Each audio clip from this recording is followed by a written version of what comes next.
Assalamualaikum warahmatullahi wabarakatuh. Teman-teman, jadi di video ini kita akan melihat dan menyaksikan dua jenis video. Yang pertama adalah bagaimana pemandangan atau bagaimana kondisi terkini dari IKN. Dan video yang kedua adalah keterangan dari Kepala Satgas IKN yang akan menjelaskan terkait sampai di tahap mana pembangunan IKN, teman-teman. Yang sangat luar biasa, sangat menakjubkan, dan mungkin ini sedikit bisa menampar wajah-wajah orang yang selama ini memframing negatif IKN. Seperti mungkin Rocky Gerung, seperti mungkin Amin Rais, Faisal Assegaf, dan Deddy Sitorus, dan kawan-kawannya lah teman-temannya. Oke, tanpa perlu berlama-lama lagi, mari kita simak video kita yang pertama, bagaimana keindahan dari IKN, teman-teman.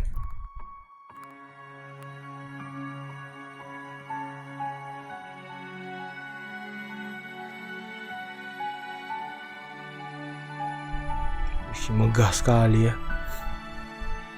Nah, itu tenda-tenda yang ada di depan istana sudah mulai dipasang, teman-teman. Sudah ada beberapa yang berdiri kokoh, teman-teman ya, untuk persiapan 17 Agustus tentunya.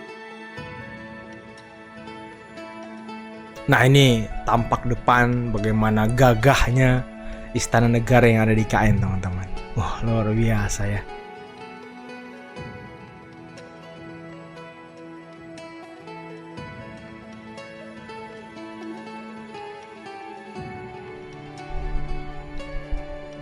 Keren banget, teman-teman.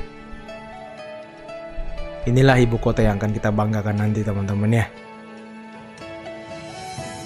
Bukan bangunan warisan dari Belanda, tapi bangunan ibu kota istana negara yang memang kita yang bangun sendiri, teman-teman. Luar biasa.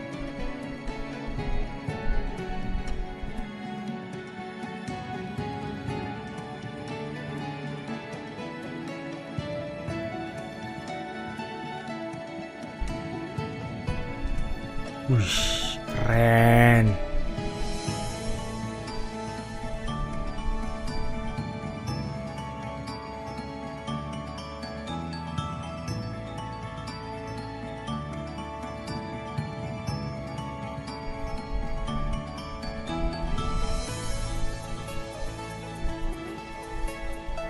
Cakep banget ya.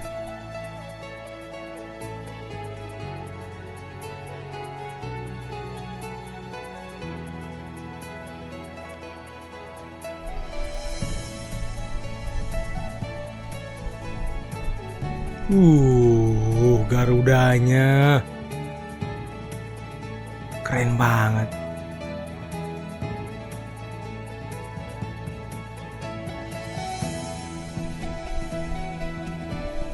Pertama tahap. Nah, teman-teman, di video yang kedua kita ini adalah penjelasan dari Kepala Satgas IKN.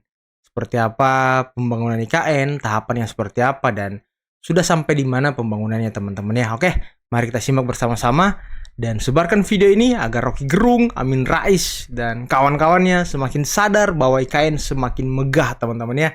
Pembangunan kita sekali lagi berada di tahap 1, yaitu dalam periode 2022-2024. Nah, memang untuk 17 Agustus tentu saja karena acara utamanya, main eventnya adalah upacara 17 Agustus, tentu saja kami segala infrastruktur maupun prasarana kami siapkan untuk mendukung acara tersebut. Bermacam-macam infrastrukturnya, Mbak, mulai dari masalah konektivitas, kemudian tadi sempat disinggung air, listrik, dan juga tentu saja kawasan kepresidenan, kantor presiden, istana, dan lain-lainnya. Begitu. Nah, kalau istana, kawasan istana kepresidenan udah 90% lebih, Mbak. Insya Allah siap. Jadi kawasan pada saat ini yang disebut kawasan kepresidenan itu adalah kantor presiden, kemudian istana presiden, dan lapangan upacara. Nah, sudah 90% lebih dan sekarang sudah dalam tahap finishing, teman-teman. Mana nih yang kemarin bilang kalau IKN akan jadi candi? Aduh. Ya, omongan Anda itu nanti akan Anda telan sendiri, teman-teman ya. Seperti orang yang menjilat ludah sendiri, ya kan? Sudah 90% lebih, dan saat ini sudah memasuki tahap-tahap akhir, yaitu finishing interior, kemudian juga tanaman, kemudian pengaspalan halaman, ya, jalan masuk dan sebagainya. Jadi yang sekitar 10% itu adalah pekerjaan-pekerjaan finishing. Ya, untuk tingkatan kantor lain, kami mempersiapkan namanya gedung-gedung Kementerian Koordinator Office, gedung-gedung Kemenko gitu, yang menjadi nanti sharing office untuk teman-teman ASN ataupun dari setiap kementerian untuk berkantor. Itu. Kemudian juga adalah tempat tinggal para menteri yang disebutnya rumah tapak jabatan menteri. Itu juga Rumah kami tapak jabatan siapkan, menteri. dan tentu saja tempat tinggal para ASN, yaitu apartemen ASN yang insya Allah kita siapkan 47 tower, namun terkait dengan acara 17 Agustus sampai akhir Juli, insya Allah sudah siap sekitar 12 tower. Nah, itu yang gedung-gedung. Tetapi di samping itu juga kami mempersiapkan tadi konektivitas jalan tol 3A, 3B, dan 5A itu sebagai alternatif akses menuju IKN. Jadi khusus konektivitas ini selama ini kita kalau menuju IKN dari Balikpapan itu harus melalui namanya daerah Samboja, dan selanjutnya itu memakan waktu 2,5 jam.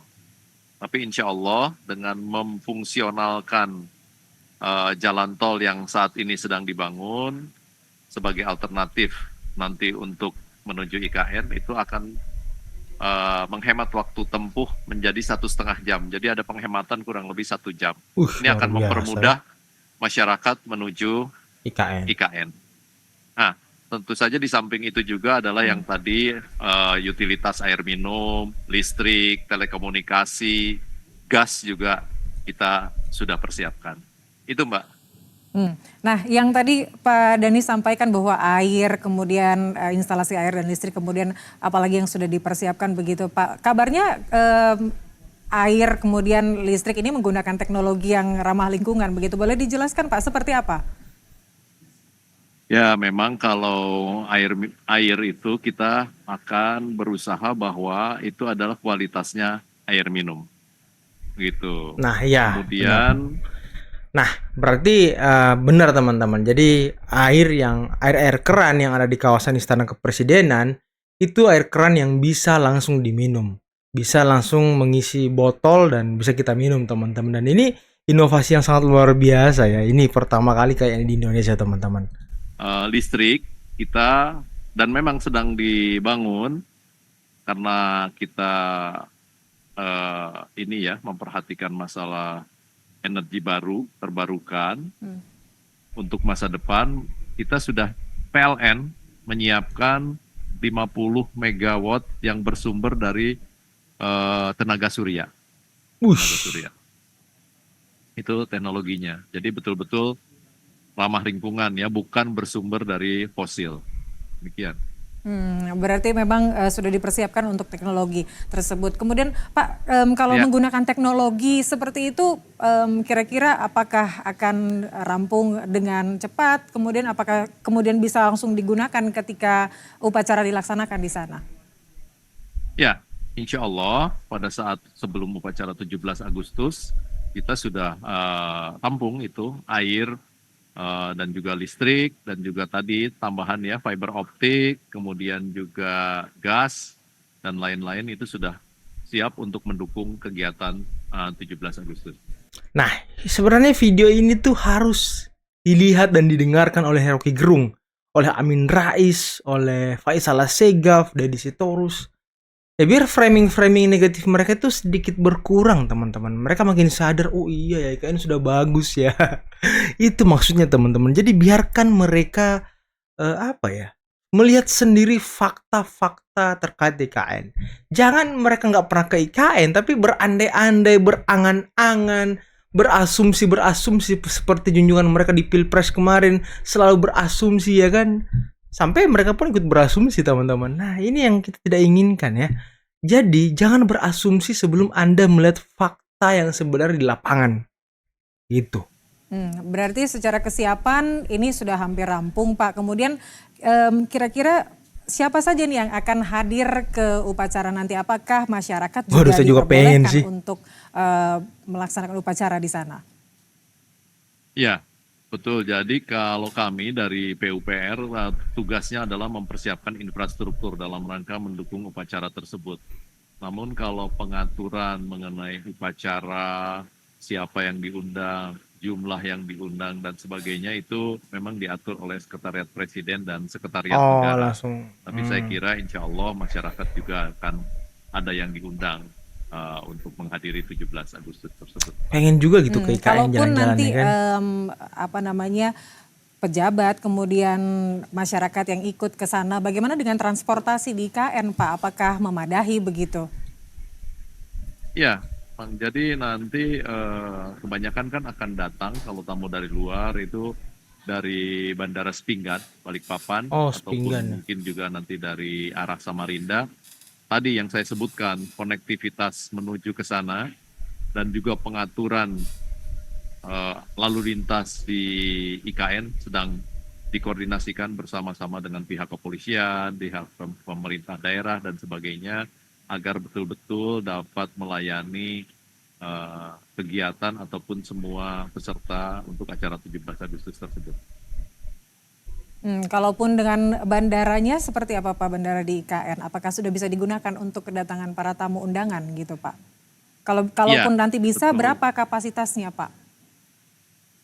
Jadi memang ada bandara di IKN yang disebut bandara VVIP yang sedang kami persiapkan untuk dapat dimanfaatkan pada mendukung acara 17 Agustus tersebut. Namun pada saat ini memang kami sedang melakukan monitoring terhadap progres yang dilakukan karena prosesnya betul-betul agak terganggu oleh curah hujan yang cukup tinggi. Jadi kalau memang memungkinkan dan selesai, bandara VVIP tersebut akan dimanfaatkan untuk tamu yang datang ke IKN. Namun pihak Kementerian Perhubungan juga sudah mempersiapkan bandara Sepinggan sebagai alternatif lain yang memang sudah siap dan juga bandara di Samarinda. Jadi kemungkinan kira-kira berapa kapasitas manusia yang bisa datang ke IKN pada saat upacara nanti Pak? Betul, itu pertanyaan yang ini. Jadi lapangan upacara di depan istana itu secara hitung-hitungan dengan luas area yang ada, itu mampu menampung 8.700. Itu kapasitas tampungnya. Tapi nanti berapa yang tamu yang diundang, kemudian berapa petugas upacaranya, itu sedang dipersiapkan oleh Sekretariat Presiden dan Sekretariat Negara. Nah, teman-teman, itulah tadi bagaimana kita bisa lihat video terkait kemegahan dari ibu kota Nusantara kita yang ada di Kalimantan, teman-teman. Dan sangat luar biasa ya. Pemandangan malamnya aja sudah sekeren itu loh. Lampu-lampu sudah nyala, air-air sudah mengalir. Jadi apalagi kokohnya dan gagahnya Garuda yang bertengger di belakang Istana Kepresidenan IKN, teman-teman. Dan juga tadi ada penjelasan singkat dari Kasatgas IKN terkait seperti apa proses pembangunan IKN, sampai di mana tahap pembangunan IKN, dan sudah berapa persen pembangunan IKN, dan bagaimana persiapan acara 17 Agustus di IKN nanti, teman-teman. Dan lagi-lagi teman-teman, saya sarankan kalian sebarkan video ini biar Rocky Gerung dan kawan-kawannya, Amin Rais, Deddy Sitorus, melihat video ini. Biar mereka semakin melek, biar mereka semakin terbuka pikirannya, melihat seperti apa megahnya IKN. Oke teman-teman, mungkin cukup sekian dulu video kali ini. Jangan lupa like, subscribe, dan share videonya. Akhir kata, billahi taufiq wal hidayah. Wassalamualaikum warahmatullahi wabarakatuh. Bye-bye.